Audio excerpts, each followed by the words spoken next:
What's up everybody, Elite Mania here, back in with another WWE Elite figure review. Today I'm going to be reviewing the Elite Series 119 or 119 Dexter Lumis, Dexter Loom as Mercy the Buzzard, or not Mercy the Buzzard, but Dexter Lumis in all his plastic and in all his brown glory, because this figure is painted brown and not pink. Or not tan like Dolph Ziggler. Like, they didn't give him the Dolph Ziggler tan, which they should have, to be honest. But we'll be getting more into the figure once we get him out of the packaging. So without further ado, let's get started, shall we, mate? Alright, so getting into the accessories of this Dexter Loom figure, or Dexter Lumis figure. He comes with a Mercy the Buzzard mask, which actually snaps on perfectly, like snug and fit, just like so, and it doesn't even look out of place or like it's not a mask at all. It would make sense for the straps to be underneath the hair, because the mask, actually, I haven't done a lot of research on this Dexter Lumis guy while he was in the White Six, but is the mask or the hair a part of the mask? That's a genuine question. Is it a part of the mask? I don't know. Either way, he's got a vest as well, which is also nice. It's rubber, but it's soft rubber. I think it's the so-called flexible rubber, but even then, it's a good rubber. And or plastic rather.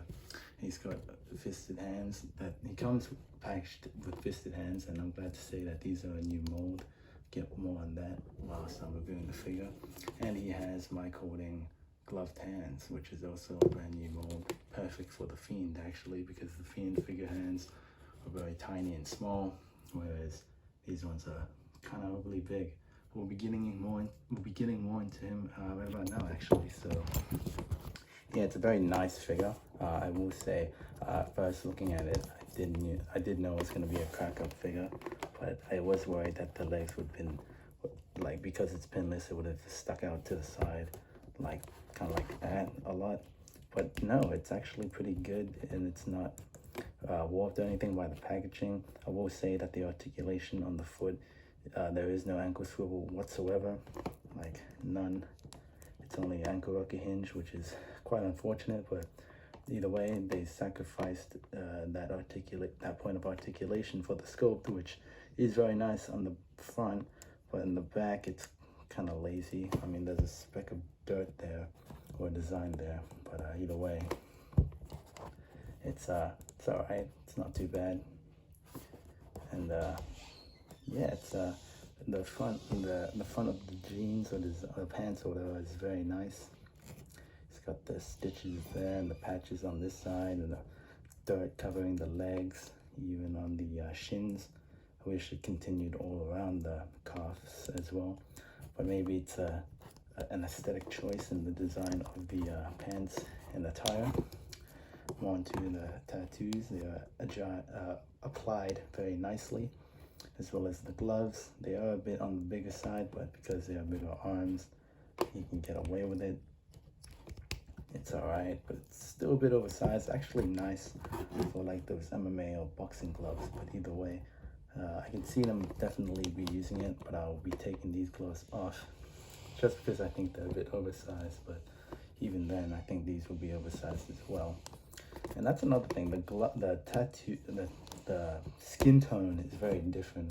I wouldn't mind if they did use this skin tone or the Dolph Ziggler skin tone, but either way, it actually matches the character, and it is dirty looking, like the eyeshadow on the eyes, which still looks like Dexter Lumis. It's definitely more better than his first basic, which still looked like him, but this one is just a lot more better.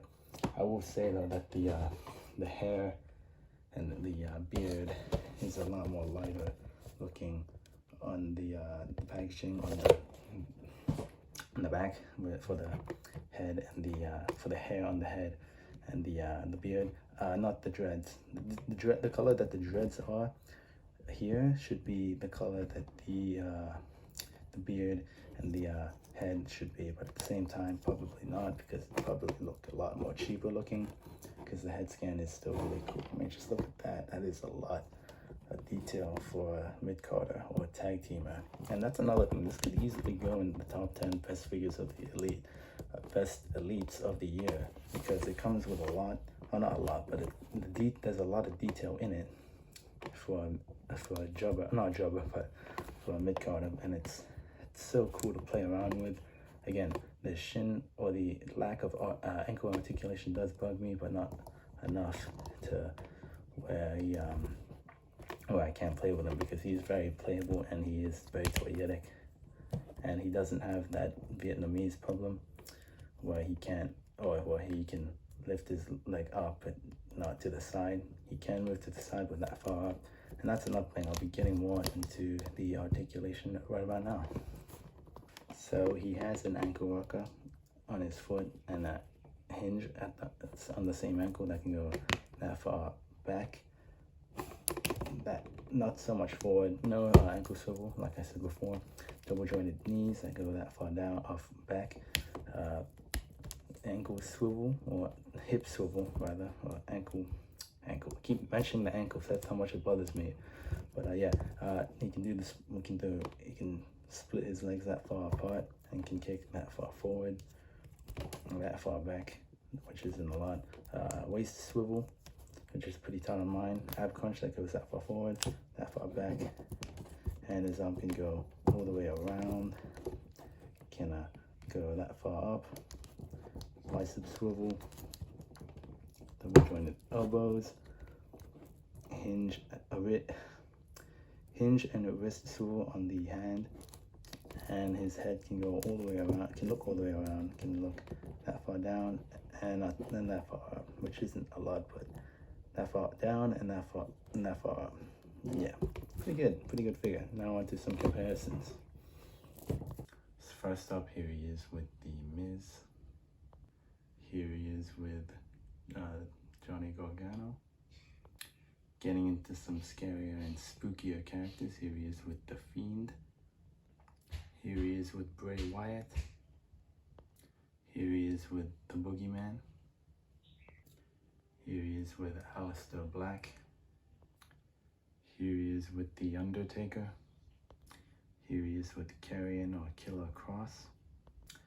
Here he is with Braun Strowman. And finally, here he is with the Bludgeon Brothers, Harper and Rowan. So overall, I would highly recommend this figure. I actually got this figure at the perfect timing too, considering it's October. So yeah, it's perfect for my first Wyatt 6 member.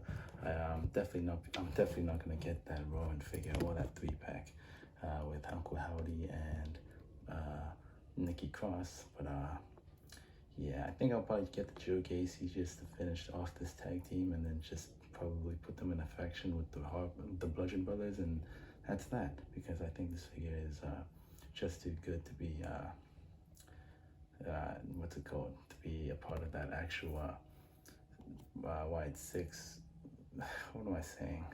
Either way, thank you guys so much for watching this video. Please subscribe to my channel, and yeah, thank you guys so much for watching, and I'll see you in the next one, and bye bye.